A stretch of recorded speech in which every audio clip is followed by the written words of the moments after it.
Oke, selamat pagi Pak Ida. Selamat pagi Bu. Hari ini kita observasi.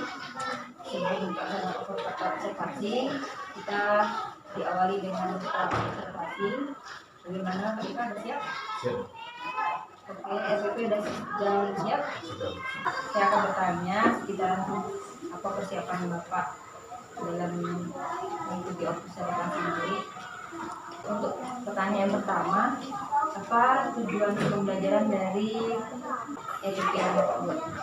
Tujuan pembelajaran yaitu setelah siswa membacakan teks nanti siswa dapat menjelaskan sistem tata bahasa yang terjadi di Indonesia pada pemerintahan Belanda. Kemudian yang kedua, siswa dapat pengalaman suku bangsa yang ada di Indonesia.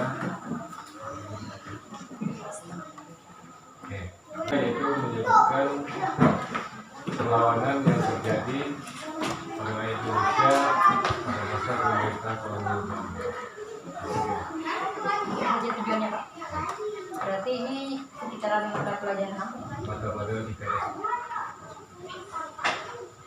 Oke, selanjutnya area pengembangan yang hendak dicapai, maksudnya dari SPP yang Bapak buat, apa yang ingin Bapak capai? Area pengembangan itu yaitu tadi setelah mempelajari itu cepat bisa menunjukkan keberagaman atau menjelaskan serta mengidentifikasi keberagaman suku yang ada di Indonesia. Terus yang ketiganya, strategi yang Bapak persiapkan itu apa saja? Strategi itu nanti siswa akan secara berkelompok melakukan diskusi untuk mengisi kolom-kolom tentang teks yang telah dibaca. Kemudian strategi yang kedua, siswa secara acak akan memberikan komentar atau jawaban dari pertanyaan guru. Untuk pra, sementara itu saja. Nanti akan kita lanjutkan ke observasi. Bagaimana untuk observasi Bapak siap? Siap. Untuk keberlanjutannya, nanti kan ada pra, kemudian ada observasi. Di sini observasinya itu dalam tentang misalnya tentang EPP Bapak, penyampaian Bapak, tujuannya, kemudian strateginya. Ada 4, kalau misalnya kita mengisi ada terpenuhi 4, itu 4 kita buat-buatnya. Ada yang 3, 2, 1. Untuk observasinya kita lanjutkan ke observasi. Alhamdulillah, assalamualaikum warahmatullahi wabarakatuh.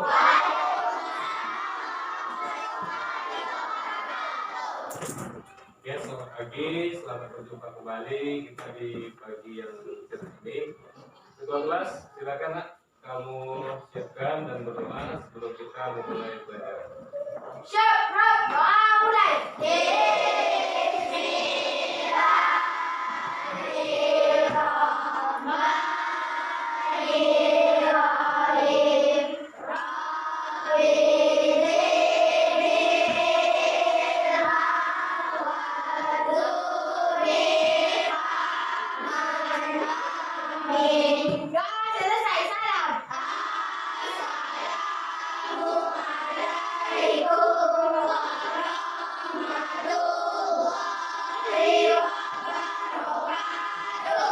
Waalaikumsalam warahmatullahi wabarakatuh.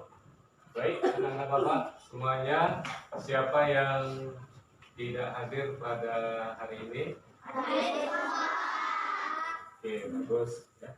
Jadi hari ini kita akan melakukan pembelajaran 3, yang mana pada pelajaran sebelumnya kita sudah mempelajari tentang peristiwa-peristiwa pada masa pemerintahan kolonial Belanda. Ya. Pelajaran sebelumnya, coba kami ingat kembali, yang mana bangsa Indonesia pada pelajaran sebelumnya sudah dijajah oleh siapa? Belanda. Oleh Belanda dan Eropa. ya. Jadi pada pelajaran sebelumnya itu kita sudah tahu bagaimana Sistem tanam paksa. ya sistem paksa atau peristiwa-peristiwa yang terjadi pada zaman apa? Zaman pemerintahan kolonial Belanda. Ya, pemerintahan kolonial Belanda. Oke, jadi untuk hari ini sebelum kita mulai pelajaran, coba satu orang maju ke depan untuk memimpin lagu wajib nasional kepada anak kami, Sipa Apriani, silakan dulu.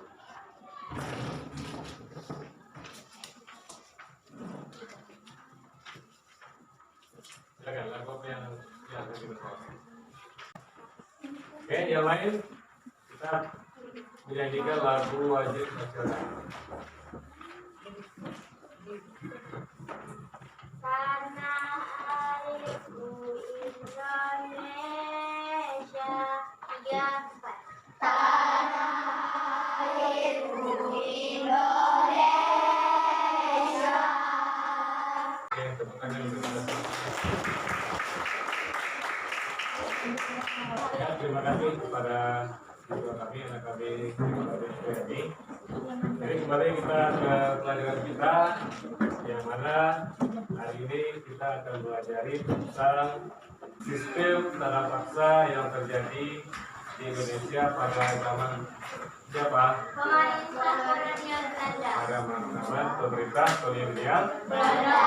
ya, jadi yang mana nanti setelah kita mempelajari ini, kita akan tahu bagaimana sistem yang dilakukan oleh pemerintah kolonial Belanda itu terhadap bangsa Indonesia. Kemudian juga nantinya kita akan mengetahui bagaimana perlawanan terhadap kolonial Belanda pada zaman sistem tanam paksa ini. Dan yang terakhir, nantinya kita akan mengetahui setelah perlawanan tersebut, ada beberapa tokoh-tokoh pahlawan yang di daerah-daerah, itu dari berbagai suku, dari keberagaman suku itu bisa kita bedakan pembagiannya.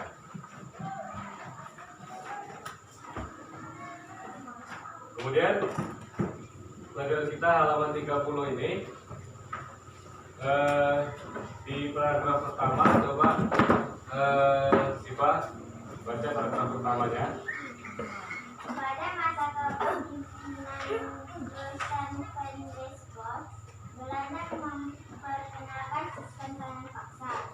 Sistem tanam paksa pertama kali diperkenalkan di Jawa dan dikembangkan di daerah-daerah lain di luar Jawa. Di Sumatera Barat, sistem tanam paksa dimulai sejak tahun 1847.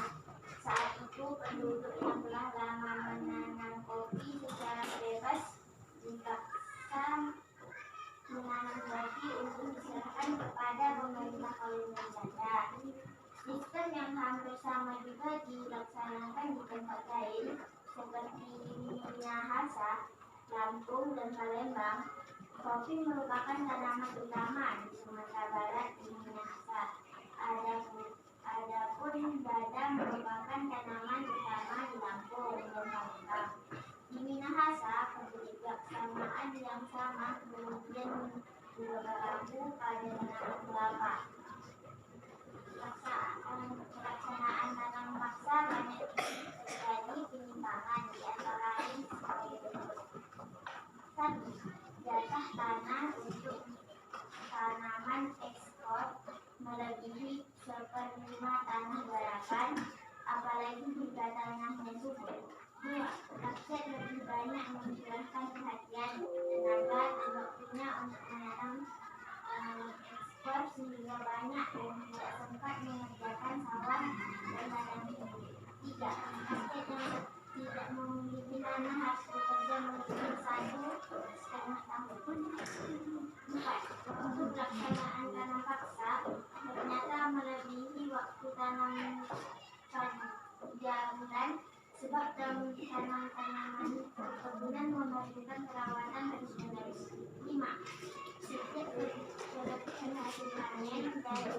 pajak yang harus dibayar kembali kepada rakyat ternyata tidak dikembalikan kepada rakyat. 6. Kegagalan panen tanaman wajib menjadi tanggung jawab rakyat atau petani. Oke, berikutnya. Lanjutkan. Suci. Silakan. Adanya penyimpangan pelaksanaan tanaman paksa membawa akibat yang memberatkan rakyat Indonesia.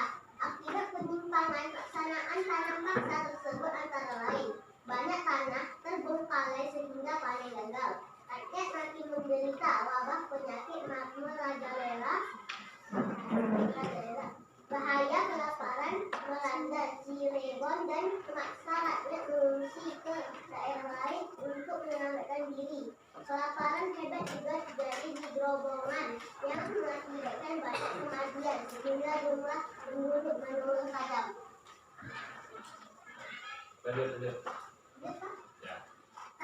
Tanaman paksa yang diterapkan Belanda di Indonesia ternyata mengakibatkan aksi penentangan. Berkat adanya kecaman dari berbagai pihak, akhirnya pemerintah Belanda menghapus tanaman paksa secara bertahap. Salah satu tokoh Belanda yang menentang sistem tanam paksa adalah Johannes Dekker dengan nama samaran Multatuli. Oke, baik. Terima kasih anak kami Siswa dan Suci. Jadi setelah teman kamu membaca tadi dan yang lain menyimak, Bapak akan menanyakan secara acak kepada kamu. Di sini coba Alif, pada tahun berapa sistem tanam paksa dilakukan atau terjadi di Indonesia? 1847. Oke, bagus. Pada tahun 1847. Kemudian, Dwi Mulyadi, tanaman apa yang pertama atau yang utama yang dilakukan untuk sistem tanam paksa ini dilakukan oleh kolonial Belanda? Ya, bagus. Tepuk tangannya. Tanaman yang pertama itu yang dilakukan tanam paksa itu adalah kolonial Belanda menyuruh atau melakukan tanam paksa menanam kopi. Kemudian selanjutnya Amelia Nabila, di mana kopi tersebut mayoritasnya atau banyak ditanam? Di Sumatera Barat dan di mana hasil? Ya, yang banyak ditanam itu adalah di Sumatera Barat dan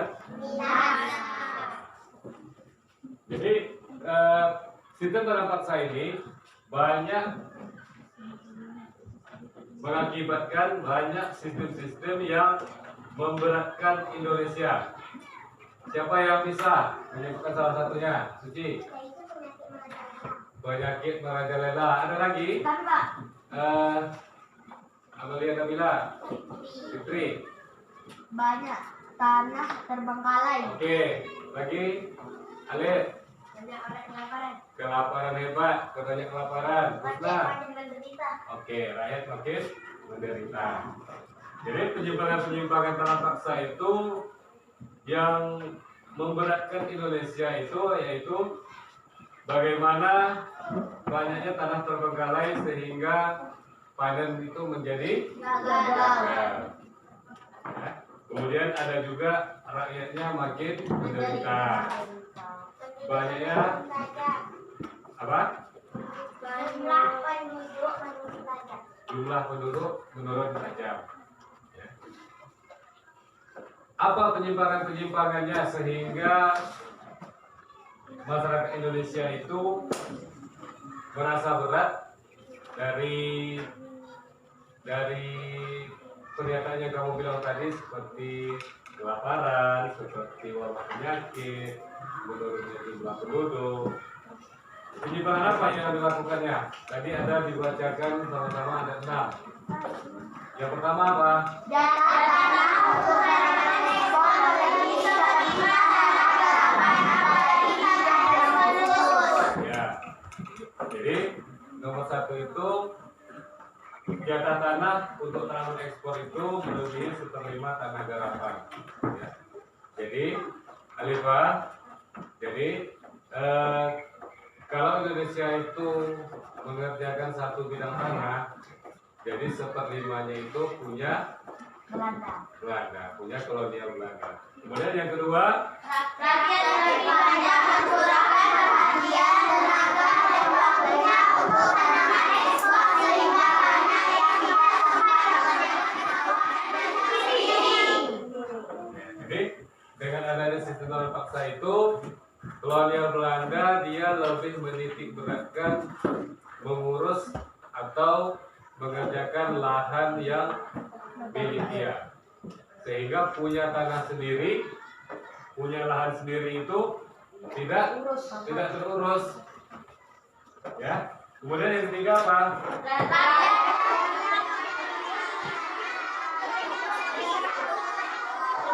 Ya, jadi setelah itu penyimpanannya itu tanah yang kita miliki, tanah yang kita punya itu ternyata bukan punya kita, disewa atau dikontrak. Berapa lamanya? Ya, 1,5 tahun. Jadi yang selanjutnya itu waktu pelaksanaan tanam paksa ternyata melebihi tanaman padi atau 3 bulan, dan sebab tanaman-tanaman tersebut memerlukan perawatan yang terus-menerus. Jadi dari mengurus tanah kolonial Belanda tadi sehingga tidak bisa mengurus tanah sendiri, sehingga kenapa? Karena dia hanya mengurus tanaman Belanda aja. Kenapa? Karena dia harus terus-menerus perawatannya. Ya. Kemudian yang kelima apa? Setiap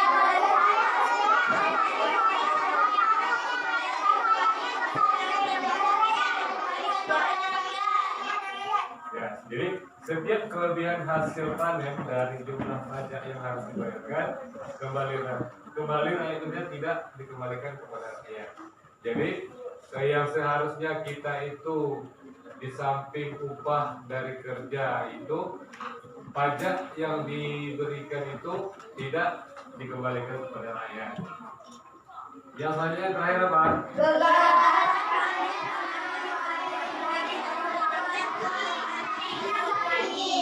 Ya, jadi apabila tanaman tersebut gagal atau tanaman tersebut itu tidak berhasil atau tidak hidup, maka siapa yang bertanggung jawab? rakyat Ya, rakyat Indonesia atau petani yang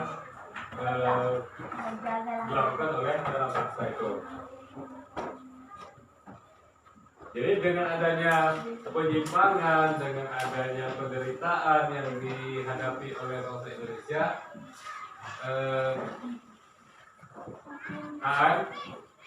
ya, jadi di sini ada salah satu orang atau tokoh yang menentang tanam paksa itu. Siapa orangnya?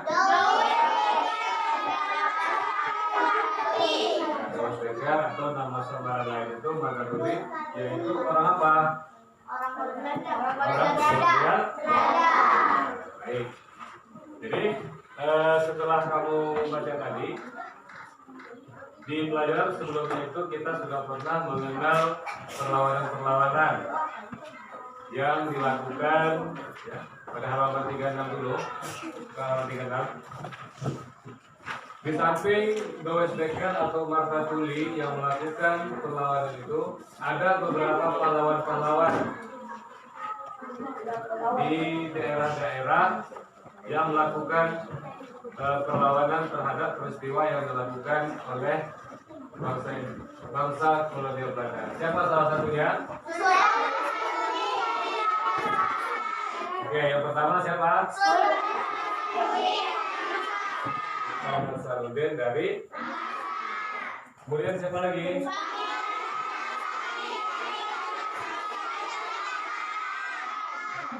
Pangeran Antasari dari Banjarmasin, Kalimantan. Kemudian Oke Bura dari Maluku. Selanjutnya ya Sisinga Mangaraja dari. Kemudian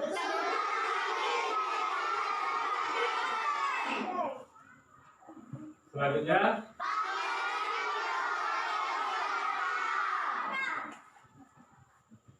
yang terakhir itu adalah beberapa tokoh pahlawan nasional yang melakukan perlawanan terhadap kolonialisme. Kalau di kita di Riau, siapa nama tokoh pahlawannya? Sultan Syarif Qasim. Jadi di sini contoh tadi ada kamu sebutkan pahlawan Sisinga Mangaraja dari Sumatera Utara itu identik dengan suku apa? Atau mayoritas penduduknya berdomisili itu banyaknya suku apa?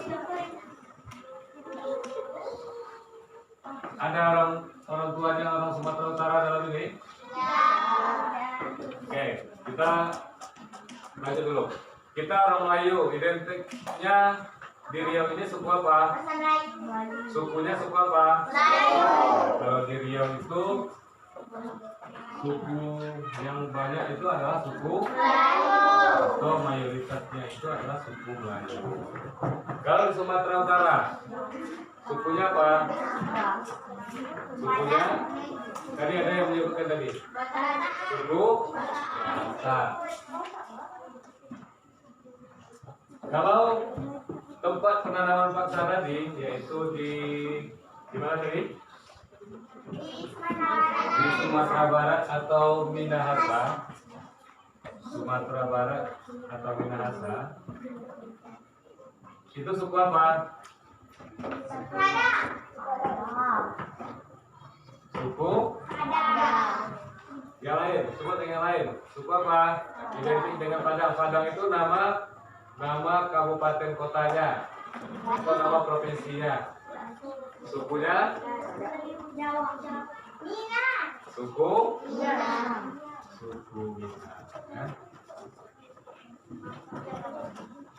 Kalau di Pulau Jawa, contoh pahlawan yang dari Pulau Jawa tadi, dari Banten. Siapa yang dari Banten? Dari Banten, yaitu Banten. Apa sukunya di situ? Jawa. Jadi di dalam kelas kita ini yang suku Melayu siapa? 1, 2, 3, 4, 5, 6, 7, 8. Oke. Ada yang suku Batak? Ada. Batak ya, Lubis. Ya, marganya Lubis.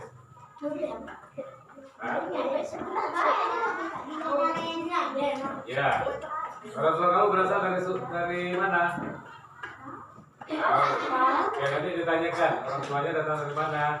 Karena kita kalau Sumatera itu kebanyakan itu dari Melayu dan Jawa. Dari Sumatera Utara atau beda isinya. Kemudian yang suku Jawa berapa orang? 1, 2, 3, 4, 5, 6, 7, 8, 9, 10, 11, 12, 13, 14, 15, 18. Ya, ada suku Melayu, ada suku Batak, Jawa. Selain dari 3 suku tadi, suku apa lagi? Ada orang suku Minang di sini? Selain dari 3 tadi ada tak? Kamu suku apa? Jawa. Alifah? Minang? Oke. Nah, ternyata ada suku Minang ada. Ya. Berarti dalam ruangan kita ini ada Melayu, ada Batak, Jawa, dan ada yang suku Minang. Ya. Gimana? Kalau di Aceh itu kebanyakan itu orangnya orang Nias, suku Nias. Jadi Di mana? Makassar. Itu banyaknya kalau di Makassar itu sukunya suku Batak. Ya. Makassar. Siapa tahu orang tuanya ada yang berasal dari luar dari Riau? Oke, siapa? Orang tuanya dari Aceh. Tidak. Kamu orang tuanya dari mana? Dari kalau bukan dari Tanjung. Tanjung Kenapu. Bukan, Tanjung Gadai. Tanjung Gadai. Masih di Meranti ya? Tadi siapa dari mana semua? Aceh, berarti udah provinsi lain. Boleh? Jawa Tengah. Oh, jauh. Jawa Tengah. Lagi, ada lagi? Oke, Oke, Api berarti di Rokan Hilir. Si Ida di mana? Umi Ida dari Jakarta. Ada lagi yang lain? Yang di luar daripada Bagas Libur atau luar dari Belitung? Unin Pak, bapak dia. Unin, dari mana? Jawa Timur, Jawa Tengah, Aceh, Rokan Hilir, Jakarta. Baik, orang tuanya dari mana? Dari Batam. Pambang, oke, Pambang Kabupaten Bengkalis. Oke, jadi dari keberagaman suku yang ada, baik dari asal daerah yang kamu tinggal, ketika kita sudah berada di dalam ruangan ini, maka kita memiliki satu kesatuan. Baris, dari mana?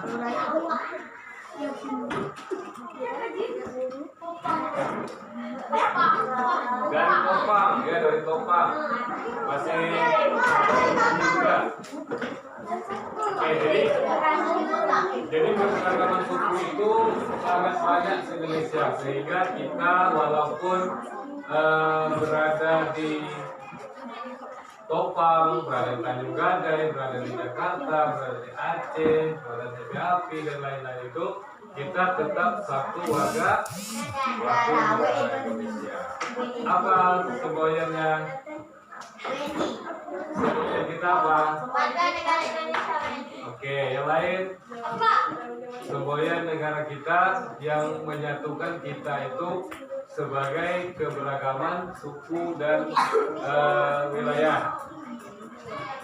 Apa baik?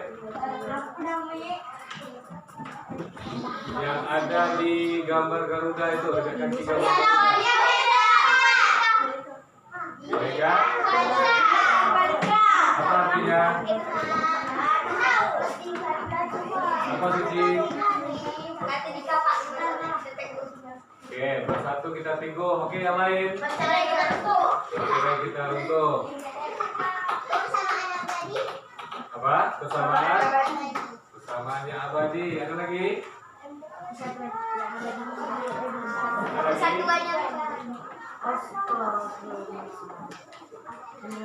Arti Bhinneka Tunggal Ika. Bapak sebutkan, yaitu walaupun kita berbeda-beda, tetapi tetap satu. Ya? Jadi kita itu harus saling bekerja sama, ya, saling menghargai, saling menghormati,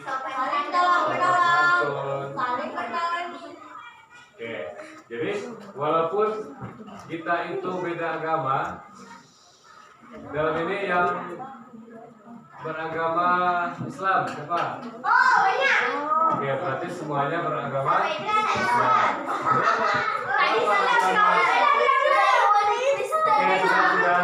Silakan turunkan tangannya. Berarti kita dalam ruangan ini ada agama Islam semua. Jadi agama di Indonesia ada berapa? 6. Satu.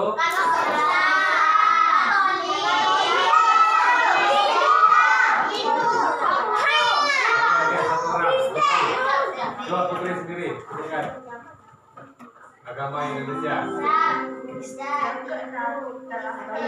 Yang lain ada lagi yang bisa tunjukkan? Ada satu Pak yang ketinggalan. Kristen Islam. Kristen Islam. Sama-sama. Yang pertama adalah Islam. Yang kedua. Yang ketiga. Tunggu. Kristen itu terbagi kedua. Satu Kristen Protestan dan Kristen Katolik. Yang ketiga. Hindu. Kemudian Konghucu. Terakhir Buddha. Jadi dengan adanya keberagaman suku, perbedaan agama, perbedaan bahasa, tapi kita dapat tetap dalam Bhinneka Tunggal yang artinya apa? Walaupun tapi tetap. Oke. Sekarang kamu akan Bapak bagikan dalam beberapa kelompok yang nantinya kamu akan mengerjakan kolom komentar atau kolom yang bacaan itu yang ada di halaman 33 yang nantinya kamu akan perwakilan kelompoknya akan memberikan akan menyampaikan hasil diskusi kelompoknya secara bersama-sama.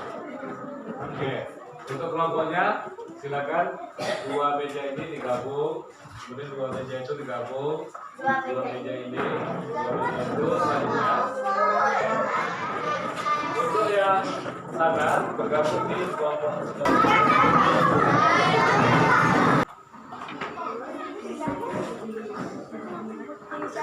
Kalau ada kesulitan yang perlu didiskusikan, Bapak silakan tanyakan.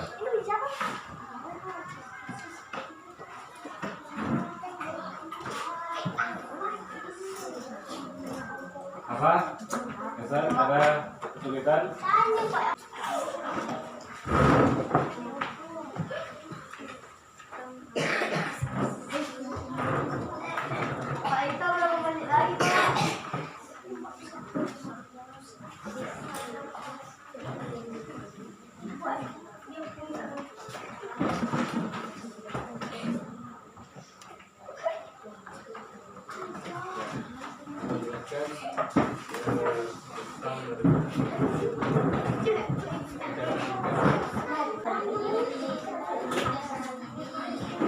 Oke, waktunya habis.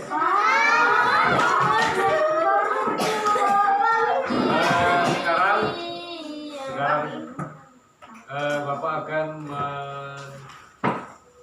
menanyakan ke kamu tentang kolom-kolom daripada yang telah kita diskusikan tadi, yang telah kamu simak teksnya serta penjelasan dari Bapak tadi.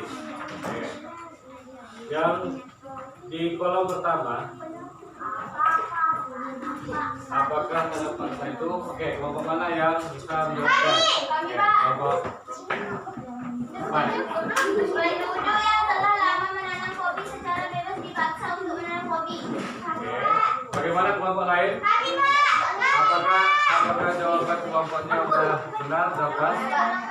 Ya, diulangi. Penduduk yang telah lama menanam kopi secara bebas dipaksa untuk menanam kopi.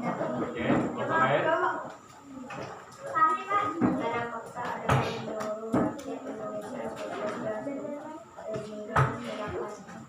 Oke, yang lain? Ada lagi? Karena paksa adalah bekerja dari paksa yang menghasilkan Oke, silakan yang lain. Apakah dari paksa adalah memiliki paksa yang mana Belanda untuk menanam kopi dan latar? Oke, ada yang menanggapi kelompok 4 ini? Yang menanggapi atau yang belum pas? Apakah itu tanam paksa? Tidak ada. Oke. Jadi tanam paksa itu adalah sistem yang dilakukan atau sistem tanam paksa yang dilakukan oleh kolonial Belanda, yang mana rakyat Indonesia mendapat penyimpangan dan yang tentang bagaimana sistem menanam paksa atau menanam kopi. Oke. Yang kedua, kelompok suci. Ya.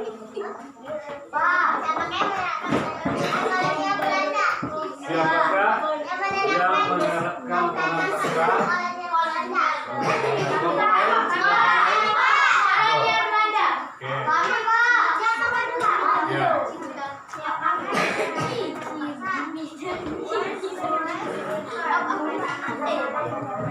Oke, yang lain apa Bu? Oke, ada lagi yang menanggapi? Oke, untuk kelompok satu,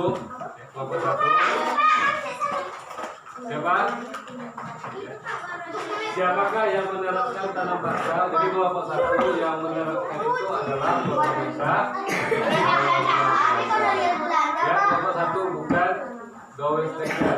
Gowesteker itu apa tadi? Ya, penentang daripada sistem tanam paksa itu. Kemudian nomor 3. Oke, silakan lihat.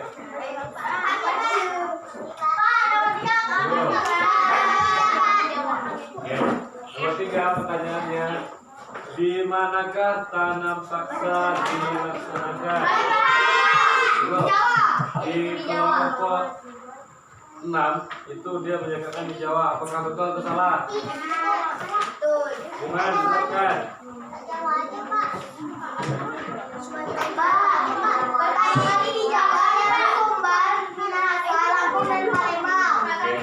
Kelompok 2 ada penolakannya.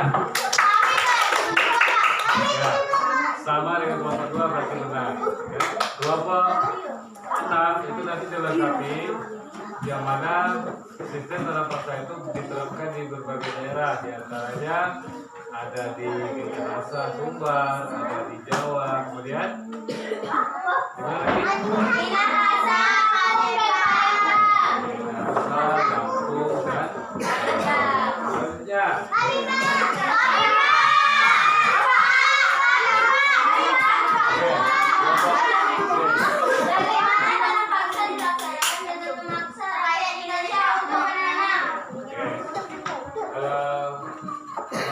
Indonesia untuk menanam. Yang lain ada dulu yang menanggapi. Tidak? Selamat.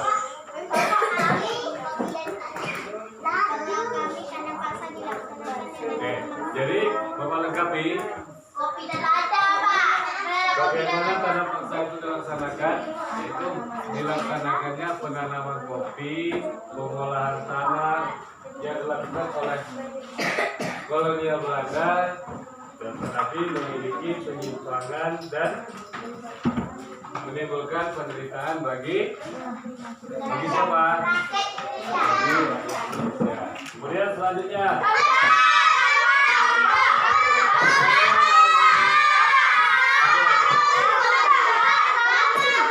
Oke, perhatikan apa?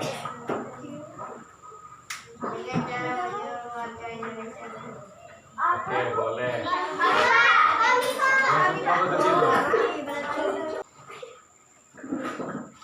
Masa serius.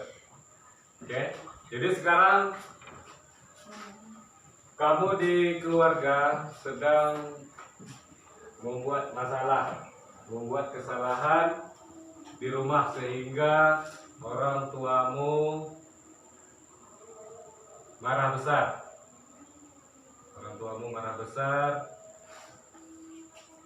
Dan hatimu mendongkol sehingga kamu melawan.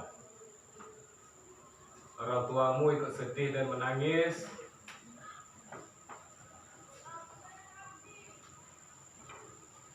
Ya, kemudian orang tuamu bercerita kepada kamu bagaimana dia membesarkanmu, dia melahirkanmu. Dari kamu itu hanya bisa menangis. Kemudian kamu itu menyuapi makan, ya. mengajarkan berjalan, sehingga sampai kamu sekarang ini di kelas 5 SD yang sebentar lagi akan naik ke kelas 6 dan tamat dari pendidikan ini. Tetapi kamu membuat kesalahan, membuat mereka sedih hingga menangis. Orang tuamu bekerja dengan menitikkan keringat, ada yang di hutan, ada yang di perusahaan, ada yang di kantor, yang mereka itu dengan lelah dan capek untuk membelikan kebutuhan dan makan kamu. Oke, jadi jadilah anak yang berbakti kepada orang tua, jadilah anak yang menghormati, jadilah anak yang terbaik di orang tua. Oke, silakan buka matanya.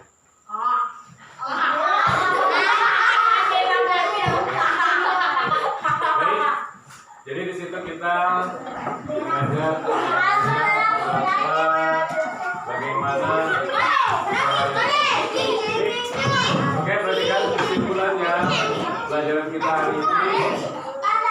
Bagaimana kita bagaimana kita hidup di dalam keberagaman suku, kemudian bagaimana kita itu tahu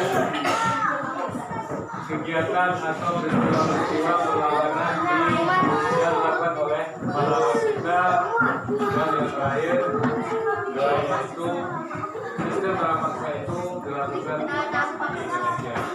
Ada yang perlu ditanyakan atau yang didiskusikan atas pelajaran kita hari ini? Baik, terima kasih anak-anak bapak semuanya. Silakan ketua kelas siapkan berdoa kembali untuk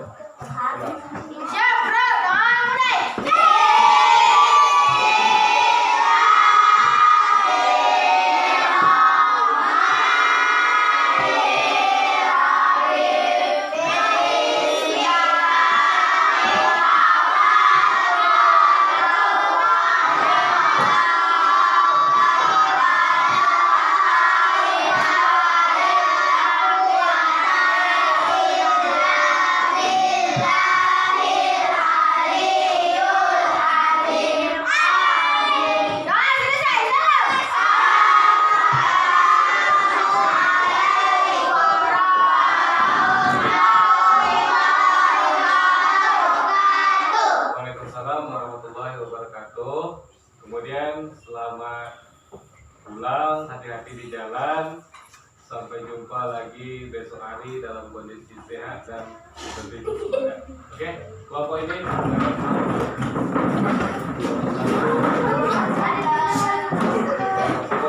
silakan kelompok 2 di jalan. Lanjut kelompok 3.